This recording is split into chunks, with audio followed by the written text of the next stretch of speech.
ببین، تو آدم بلند پروازی هستی، رویاهای بزرگی داری، دلت میخواد موفق بشی و اون زندگی رو بسازی که همیشه تو ذهنت داشتی، ولی یه مشکلی هست، تنبلی. خودت دقیق میدونی باید چی کار کنی ولی انجامش نمیدی. این باعث میشه یه حس گناه بیاد سراغت، چون ته دلت میدونی که خیلی بیشتر از اینا توان داری. این حس گناه کم کم جمع میشه، روزها، هفته‌ها، ماه‌ها، تا جایی که دیگه عادی میشه. بعد سال جدید میرسه با همون هدفهای قدیمی. اولش پر انرژی شروع میکنی، پر از انگیزه، یکم هم با خیال پردازی، ولی قبل از اینکه بفهمی چی شد تعلل میاد وسط، مثل اون فامیلی که همیشه بی دعوت میاد خونتون. این تعلل هم کم کم میشه یه عادت روزمره. یه روز میبینی خودت رو آدم تنبل صدا میکنی. حالا سوال اینه، چطوری میشه از این چرخه بیرون اومد؟ ویدیوهای زیادی توی اینترنت هستن، ولی بیشترشون فقط به علائم ماجرا میپردازن. مثلا میگن شبکه‌های اجتماعی رو پاک کن یا حواس پرتی‌ها رو حذف کن. این چیزا شاید یه مدت جواب بدن، ولی اصل مشکل رو حل نمی‌کنن. مشکل اصلی یه چیزه، سکون ذهنی. تو فیزیک سکون یعنی یه جسم وقتی سر جاشه همونجا میمونه و وقتی در حرکته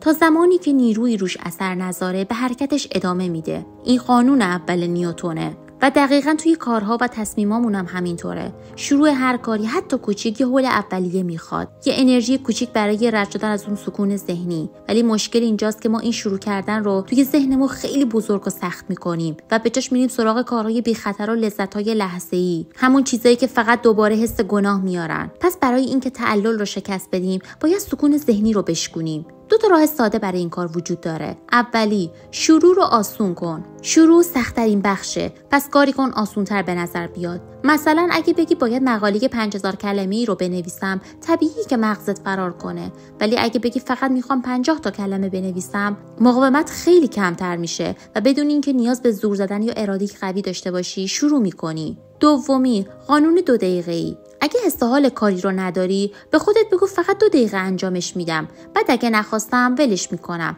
مثلا حوصله نداری اتاقتو تمیز کنی، یا آهنگ پلی کن تا وقتی پخشه تمیز کن. بعدش اگه خواستی ولش کن. ولی نکته جالب اینجاست، معمولا ادامه میدی، یا بیشتر از 2 دقیقه کار میکنی یا بیشتر از 50 تا کلمه مینویسی. چون همونطور که گفتم وقتی شروع کردی دیگه توی حرکت میافتی و همین حرکت باعث میشه ادامه بدی. اولش شاید مثل هل دادن توپ از سربالایی باشه، ولی وقتی از اون نقطه سکون رد شدی بقیه مسیر خودش آسون میشه. برای همین مهمه که شروع کوچیک و ساده باشه. یعنی چی؟ یعنی اهمیت کار رو کمتر کن و فقط با 2 دقیقه شروع کن. میتونی از این 2 روش تو هر بخشی از زندگیت استفاده کنی، چه رفتن به باشگاه، چه کار کردن روی پروژه‌های شخصی، چه مراقبت از رابطه‌هات یا هر چیز دیگه‌ای که توی ذهنته. همونطور که مارتین لوتر کینگ گفته، لازم نیست کل پله‌ها رو ببینی، فقط اولین قدم رو بردار.